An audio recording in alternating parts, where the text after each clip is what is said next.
Hi, everyone.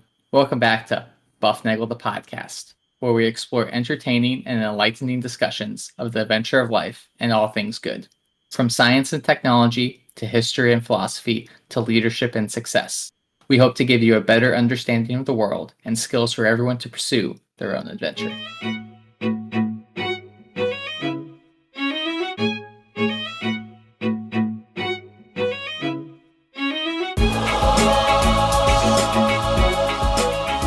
Hi, everybody. Welcome back to Buffnagel the podcast, where we talk about all things good, the pursuit of the adventure of life. I'm Zach, and we're going to have a fantastic show where I'm not exactly sure where we're going to go, but I know it's going to be good. I know it's going to be an adventure. And, well, I can't do this one alone. So, as always, I'm joined by Rafe. Rafe, how are you doing today? Zach, I'm fantastic. It is a great day to we're recording here in the springtime, and you know how I love springtime. April Fool's is coming up. That's always kind of exciting. But as I say, it's a great day to be doing a podcast with you. And we're thankful, Zach, that you're here with us. Our guest is here with us, and we're thankful for all our listeners. We are everywhere, Zach, on the internet. Did you know that? We're on like Instagram and Twitter and Stitcher, Apple Podcasts. You can reach us at buffnagel@buffnagel.com. We're also, Zach, we are so many places out there. Okay, this is amazing. Okay, the other day my car, the battery died. I had to jump start it. Okay, and I had to re-get my phone to talk to my car. All right, you ever done this? You have to pair your Bluetooth. Okay, so I had to look this up in the manual, and I'm digging in the manual, and it says how to, radio and then Bluetooth and how to pair your thing. And it said there were 4 steps. Step number 1, push the button. Step number 2, enter the code. Step number 3, confirm the pairing. Step number 4, Zach, you got it. Listen to the buff. All right. We are everywhere you need us to be. We are out there. All right. Hey, if you are new to our podcast, welcome. Thanks for coming. We are glad you are here. We're going to ask you, give us 4 episodes and see if we don't give you a reason to come back. Remember, tell a friend to listen and you will get a free episode. And if you subscribe and you give us a 5-star review, Zach, something wonderful happens. I get chocolate pudding, and you? I get a bunch of brownies. You get brownies. That's exactly right. All right, Zach, that is how we are today. Today is going to be a great show. I just know it. I can feel it. You are correct. Like you mentioned earlier, we are bringing a guest on. This is probably the most distinguished guest we've ever had on, both in academic excellence and in looks. So we got both sides of the coin today. He is unflinchingly pursued the good in his own life. He has received the good in his own life. He has known you since your college days. So since you were younger and crazier, if that was even possible. He taught a bunch of classes to you. He became a good friend of yours, and he also was a celebrant at your wedding when you got married to my mother. So it is my great honor to welcome Father James Heft onto the show. So how are you doing today? I am doing very well. Thank you for the kind introduction.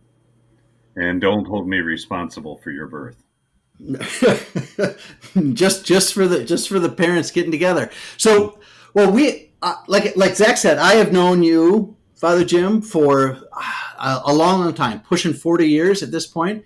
I remember you giving a homily on or about the occasion of your 40th birthday, and now that you are, well, it's been a long time. All right, so it's been a number of years. I'm approaching 80. You're approaching your 80th birthday, so it's been a long time since we've known each other. You were a priest. You are a priest. You taught at the University of Dayton, and now you're at USC. But you're originally from Cleveland. Correct. My mom and dad were farmers, both from Central Ohio. They started dating in 1930, and my father's background was Methodist. My mother was Catholic, and in the 1930s in Ohio, Methodist country, it was really not approved. And neither family was happy. And practically no one from either family attended the wedding. I, for one, am glad they got married. So are my 4 siblings. And the example they gave us in their own way, just terrific. They were not highly educated. My father never went past the 8th grade, because my granddad died and somebody had to run the farm. But he was very bright. And so I've never confused intelligence with degrees.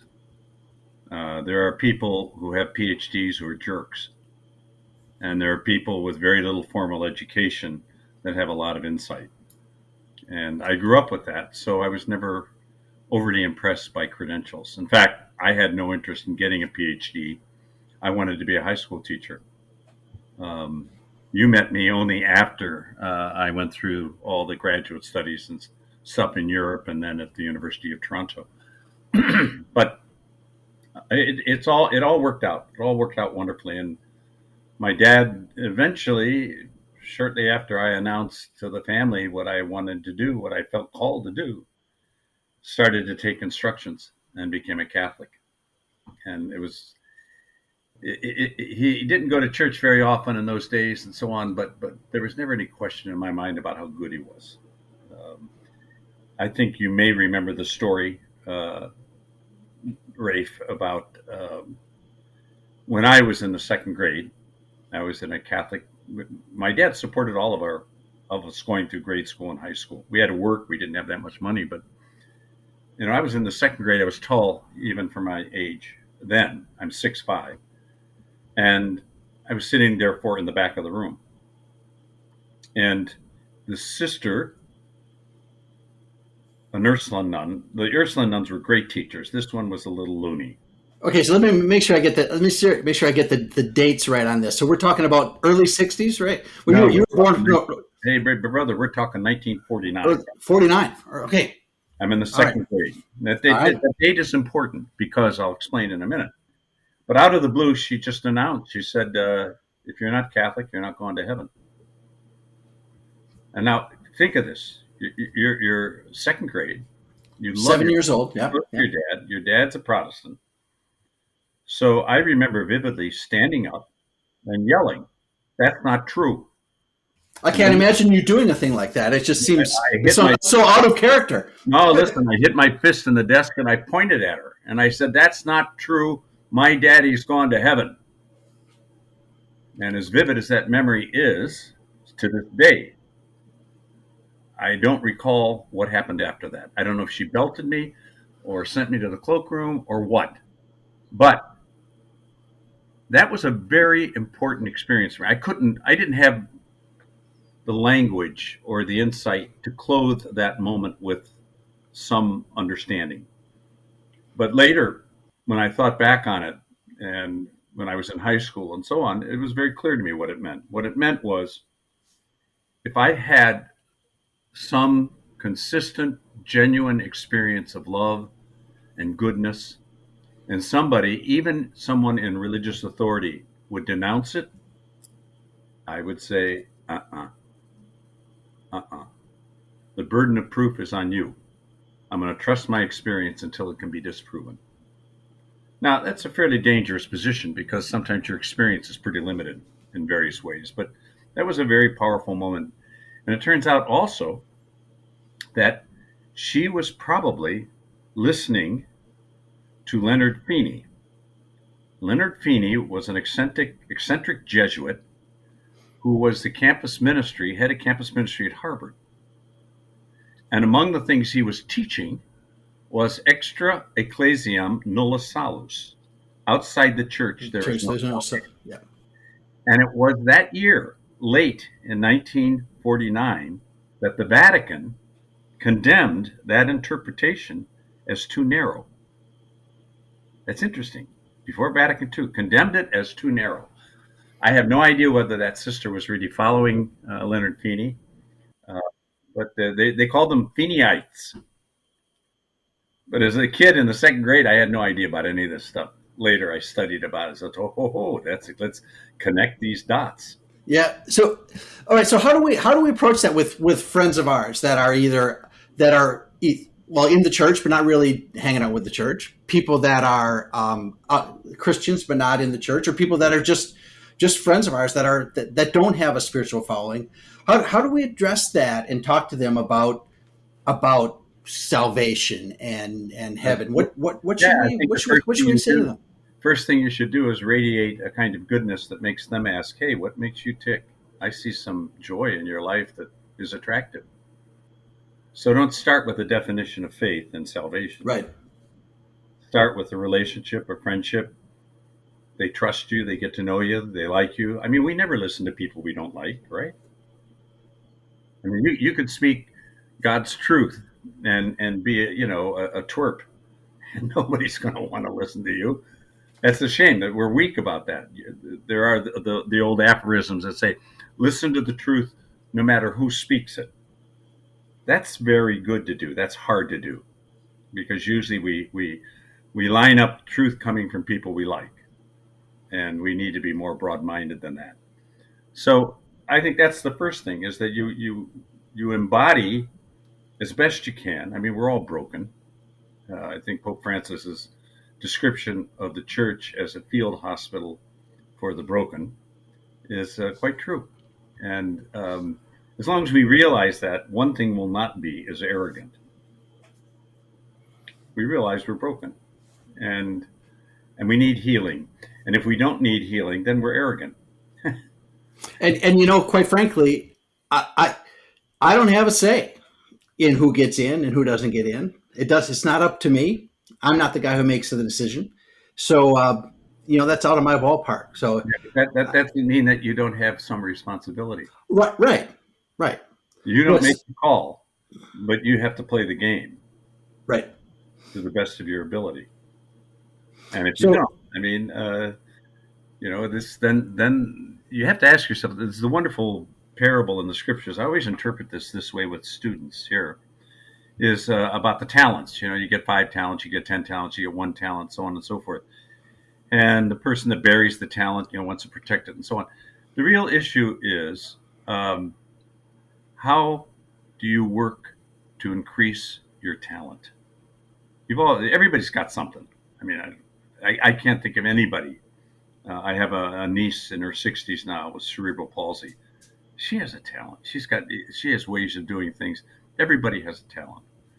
So the issue is, how do I best make use of this gift in a way that can really benefit others? That's first concern. And if it does benefit others, it'll redound to you.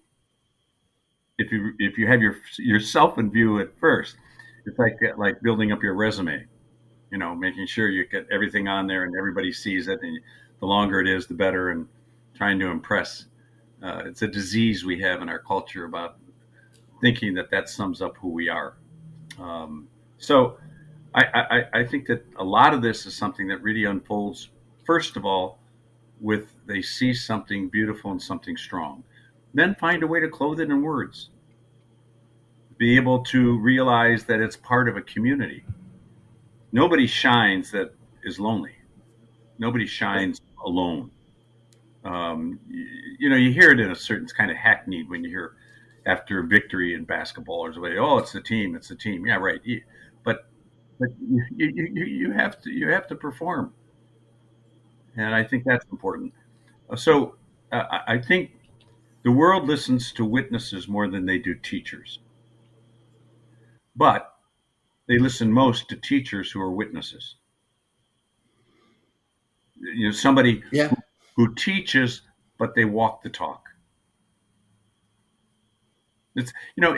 I would say I use this phrase that you used it earlier, and before we started recording, was about rocket science. I used the phrase in a homily once, and after mass, I was talking to the people, and this guy was an engineer, and he said to me, he was a rocket scientist. Yeah. He said rocket science is very simple.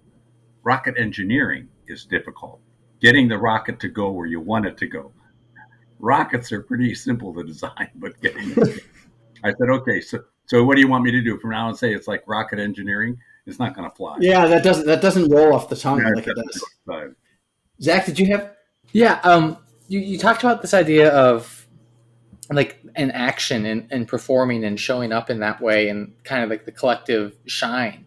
I think a lot of people, when they talk about faith and things like that, they're like, "Oh, I go to church," but like that's not enough. I know from my education in college, we talked a lot about salvation, faith, and like those type of things, about the concept of actions aren't enough. Just mere showing up to church is enough. There has to be those actions. So how can people tie their actions and what they do in everyday life towards that faith and towards that higher being, or something that's bigger than something, tying that to something that's bigger than themselves? It's a good question, and there are a couple ways to think about it. One of them is to think about not just going to church, but what do you do when you leave church? And if the Eucharist is basically bread that is broken, wine that is poured out, body that is broken, blood that is poured out, at the heart of it is not just a sacred meal, but a sacrifice. And the word sacrifice in Latin means sacrum facere, to make holy. In our day-to-day relationships, to the extent that there is sacrificial service and love, you are building a Eucharistic mindset. So the link is intimate between your day-to-day life and what the Eucharist is about. Too many people think of the Eucharist as Jesus and me. Well, it is that. It's not less than that. It's a rather extraordinary thing. But it is also, the best ways to understand the Eucharist is how you live outside of Mass. And you can make all kinds of connections then. I remember, Rafe, this goes back even before I met you. It was my early years at Dayton, so probably 79 or 80 or something like this. And there was a really bubbly young woman by the name of Alice who I had as a freshman. And this was the beginning of her sophomore year. So at the opening Mass, and I had the Mass there in the chapel and so on. And afterwards, she bounced into the sacristy. She was all excited. And she says, Father, I just came off of a week-long Protestant Bible camp. It was fantastic. We read, we shared, we sang, we talked. And then the last night we were there, we were invited. I can't believe how powerful this was. If we wanted to give our life to Jesus, we should stand up and come forward and give my life to Jesus. She says, why don't we ever do that in the Catholic Church? I said, Alice, what did we just do? We invited you to stand up, to come forward, not just to give your life to Jesus, but Jesus gave himself to you, sacramentally, truly present. She goes, well, I never thought of that. I said, it's probably because you weren't paying attention to class last year. But it's Well, you're in a community. You're still in a community there at USC, right? And you live with three guys living there, four? Yeah, the three of us, right? And you're all three guys. We just had three guys here for dinner tonight. One's a vocal major. Another is in business, but he really wants to be a chef. He's a great cook, a gifted cook. And a third one that is in architecture. And we probably could have had the dinner go on longer, but we had this scheduled, and I thought, well, we better do this. But it was a wonderful conversation. And one of the sad things is this guy who's really gifted as a cook, he showed me pictures of what he prepares and so on. He's doing business as a backup kind of thing. I said, is business feeding your soul? He says, no, it's not. I said, well, he's in his junior year. I said, try to find some stuff that will nourish you. You know what a good meal is. Your major is not a good meal. And probably with any wit about you, you can learn a lot about how to handle business issues day in and day out. But once you produce really good food, you'll be able to start singing from your soul. And that's going to make a difference. And his eyes lit up. He says, yeah, you're absolutely right. It's too late to change. I said, it's never too late to change. No, come on. Never. Well, it is interesting how our majors impact what we end up doing. And I guess there's a couple of things that it seems to me so valuable to be able to get a skill that you can market in a certain sense, whether it's cooking or business or mathematics or something like that. But you do have to do the things that you appreciate as well. So I guess I've always pushed to make sure you get a marketing skill and then minor in something you adore doing. And you'll end up doing something different than both of those anyway. When you get, everybody knows that. We've all done. I prefer double majors. Yeah. Double majors and a minor, and then while you're at it, do the honors program. Yeah, and then And a couple years of doing some co-op stuff, yeah, and 9 years later, Is that what you'll you get did, out. Zach? Did you do that, Zach? I did double major with a minor, and What then was I your went to minor? law Wait, school. wait, wait, I wait, did, wait, wait. What was your double major in? so I was at economics and business, both through arts and science, and then I had a general business minor. If I could go back and do it again, I would do economics and history majors, same thing, and then I would get a minor in philosophy. Well, you said you Or, have economics and history, yeah, and then the minor is in business. business. And if I could go back, I would do the same thing, except I would minor in philosophy and psychology. Hmm. I Okay, took a bunch of classes every semester, anyways. So like, I you was might as well. I was doing graduate studies in philosophy at Georgetown in the summer of '68, and the country was up in flames, and it was a very difficult year, very difficult. But I really came to the conclusion that I wasn't that interested in philosophy. I mean, I can understand it, I could think about it, and so on, but I was really more interested in philosophers and how they came to think what they thought, what their personal lives were like, what were the consequences of their ideas economically, politically, religiously. All that stuff I found much more interesting. I mean, I can understand Hegelian absolute spirit. I understand the thing, but it's not nearly as interesting as the role that he played at the time in the late 18th, early 19th century. And so I made a shift. I was in graduate program there, moving ahead, and I told my provincial, my boss, I said to him, I said, I really think I'd love to study history and theology together. If you study only history, it can degenerate into bean counting. This happened, then this happened, this happened. If you study theology, it can be airborne. It gets up there into the abstract. Yep. Um, if I could study history or study theology in the historical context as it evolves over time, that would be fascinating. And I was accepted. I applied to the University of Toronto. They had the best program in North America at the time, and it made all the difference. And okay, so you're born in 42, 40, 43. All right. So this is late 60s. So you went to high school and then you went right out of high school to the seminary? No, the truth of the matter, I was never in a seminary. I've never been in a seminary. That's another story. I But was like, all right, all your sacraments are now invalid. yeah, we're not. But I finished high school. I went to the novitiate after that, which And was what does that mean? What does that mean? it's like spiritual boot camp. Okay. It's where you learn the vows, you learn about the history of the order, you learn about how to pray. It's a very significant year, and you learn for the first time what liturgy and the sacraments are about. It was a magnificent year. And then after that, I started my college life in Dayton. Yep. Um, when I finished that, I was teaching high school for 2 years. Then I ran youth retreats for 2 years. Too young to do that. I told my superiors, I'm too young. They said, no, you're doing it. And then in 1968, the encyclical on birth control came out. And this was when I was at Georgetown. And the New York Times published the whole thing. And I read it one night and I had, I got a problem. I was supposed to go to the seminary the next year. And in our order, the majority of the members are brothers. I was never interested really in the priesthood as such. I wanted to be a teacher and a brother. That was it. But I was encouraged to look at this other track within the order, and I could still teach. And I said, okay, I'll do that. Well, I had a problem.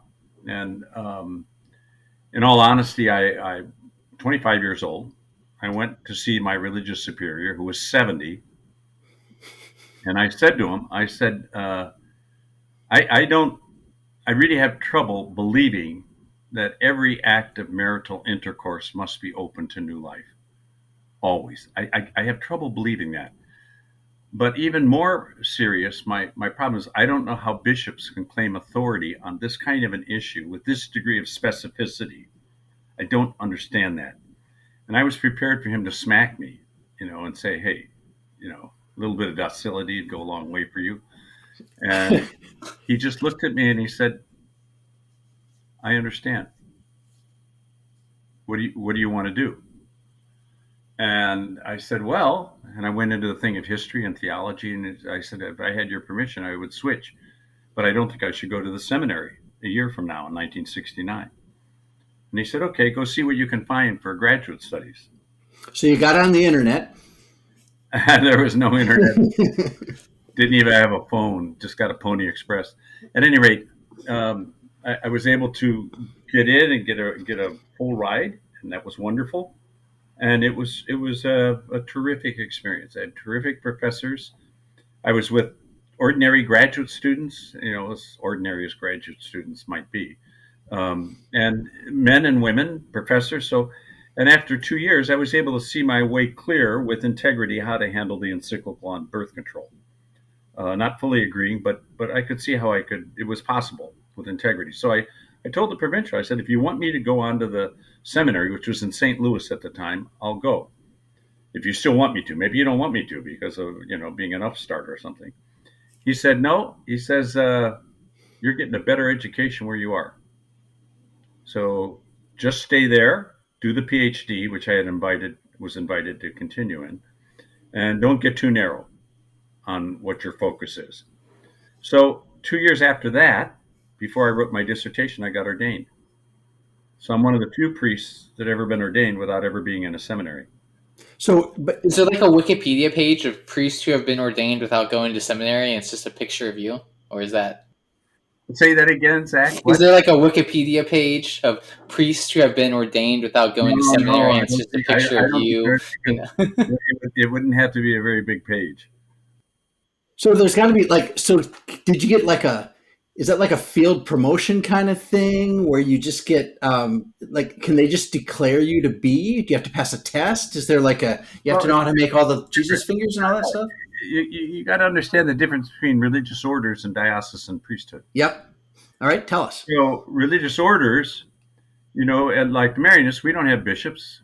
We don't want to be bishops, so you have to go to a bishop. And if the order says this person is ready to be ordained, has fulfilled the obligations, we have confidence in him, and a bishop is not going to refuse you.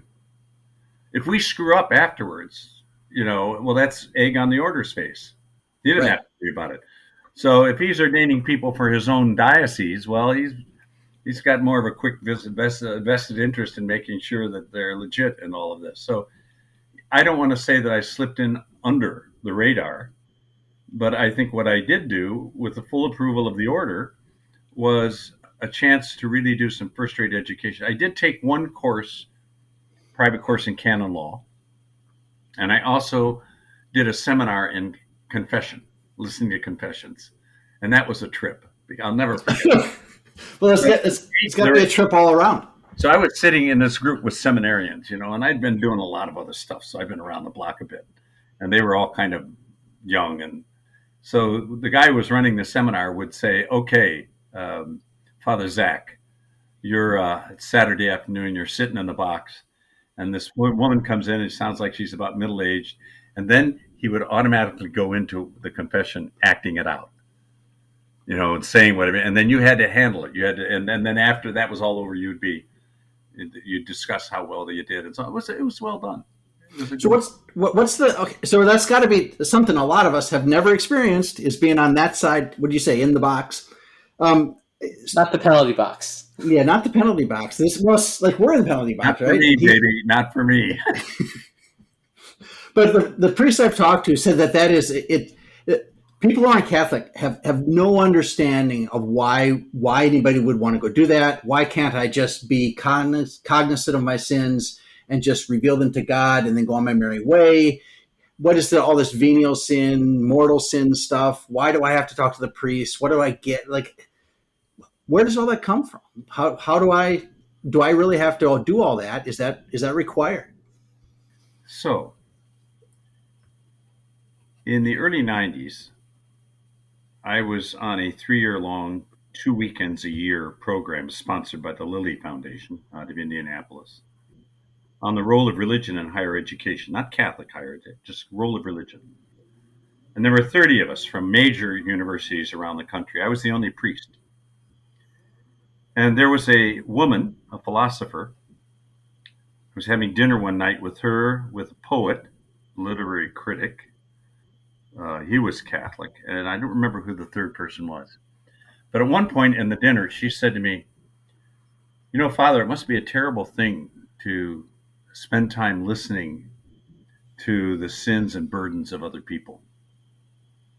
Uh, I said, "No, no, it's not at all. In fact, it's a rather amazing period of time. Think of it this way. Imagine someone coming to you, confiding in you stuff that they're embarrassed about, that they want to try to improve, asking you to pray with them to help them to be a better person. Can you grasp what that moment is like? That is so uplifting, so powerful. Not just for me as a confessor, but for the person who comes to confession. And one of the things I developed over the years is I typically, depending on, everybody's different. You got to be very sensitive to all the different kinds of people that come to confession. And I hear lots of confessions still. People say nobody's going anymore. That's not true. But I try to negotiate a penance. What I mean by that, interactively with them. yes, oh yeah, negotiate. And let's say for a student, they're having a real struggle with the parents on something. All right. So I might ask them something like, "Well, what could you do that your parents would really appreciate, that you'd be willing to do and you could do? Can you think of anything?" And usually they come up with something. And I said, "Well, why don't you do that? That's your penance." I won't break the seal of confession, but I remember talking to someone. Well, it's actually out of the confession afterwards, but he was divorced. He was maybe in his 60s, pretty depressed, all this. And it was like down, down, down, down, all this kind of stuff. So we're talking. I said to him, "Is there anything you like to do? Anything?" He said, "Yeah, well, I like to play golf." I said, "When's the last time you played golf?" He said, "It's been years." Okay. So here's what I'm asking you to do. Over the next 6 months, you play 18 holes once a month. He says, "Are you kidding?" I said, "No, I think that would be good. Would you enjoy that?" "I would really enjoy that." Well, then why don't you do it? Why don't you do something that'll make a difference in your life and lift your spirits? Told me years later that was a turning point in his life. So I think confession is a magnificent encounter for both the person hearing the words of repentance. That's why I don't like the screen and I don't like the face-to-face either. What I think should be the case is being on a 45-degree angle with the penitent facing an icon of Jesus, because we're both sinners and we're both on the journey. That makes much more sense to me than "Hi, what's your name? What's going on?" or "Let's keep this through a screen." No, I hear you. That's it is a remarkable thing. I talk to a lot of people about what they like about confession and what they don't like about confession. And everybody hates going until they've gone, and then they love that they've done it. And it is I find it just a remarkable. It's a remarkable thing, and I think that's an advantage that we have. That it's a good thing. It's a very good thing. So And imagine, Rafe, a marriage where you never really level with your spouse, and when you need to say, "Look, I blew it. I am sorry. I'm really sorry. Would you forgive me? I love you." You want to wipe that out? You want to go straight to God? And then, be a Jew. You go straight to God. Jesus, the first thing he does after he comes back to all these people who screwed him over, who abandoned him, including the first pope, betrayed him 3 times. He comes back through the lock, it says the doors were locked, and Jesus still came through the doors. It says, the Gospel of John says they were locked for fear of the Jews. Well, they were all Jews too. they're Jews. But for fear of the Jews, I think they were also afraid because they knew that Jesus would be pissed. He'd be really upset. And the first thing he says when he comes back is what? Peace. Peace be with you. And says it again. And the next thing he does, he commissions the forgiveness of sins. It all connects. And then he asks them if they have something to eat. Yeah. Got anything to eat? That's another story. That's in Luke. Okay.